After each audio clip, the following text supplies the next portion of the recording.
धनुपौष्पं मौर्वी मधुकरमयी पञ्चविसिकाः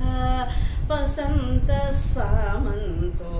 मलयमरुदायोधनरतः तथाप्येकः सर्वं हिमगिरिसुते कामपि कृपाम् अभाङ्गते लब्ध्वा जगति तमनङ्को विजयते क्वनत्काञ्चीतामा करिकलवकुम्भस्तननताय परीक्षीणा मध्ये परिणतशरश्चन्द्रवदना धनुर्बाणान् भासं शृणिमपि ददानाकरतलैः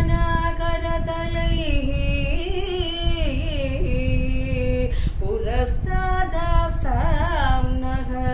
पुरमतितुरागो पुरुषिका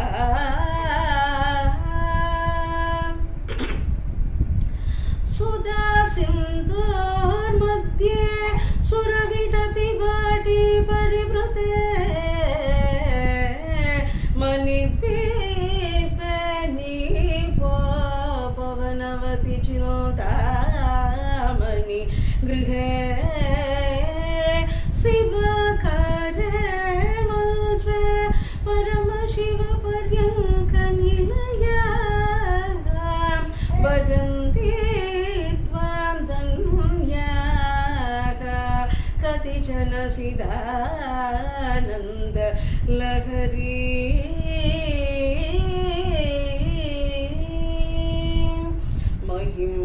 महिमूलाधारे कमपि मणिपुरे हुतवगं स्थितं स्वादिष्टाने कृतिमरुतमाकाशमुपरि मनोभिभ्रूमध्ये सकलमपि भित्त्वा कुलपतं सहस्रारे पद्मे सहरगसिभत्या विकरसे सुधाधारासारैः चरणयुगलान्तर्विगलितैः प्रपञ्चं सिञ्चन्ति पुनरपि रसां नायमकसः अवाप्य स्वां भूमिं भुजगनिभम्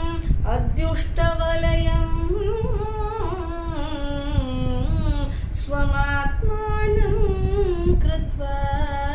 स्वपिशिकुलकुण्ठे गुहरि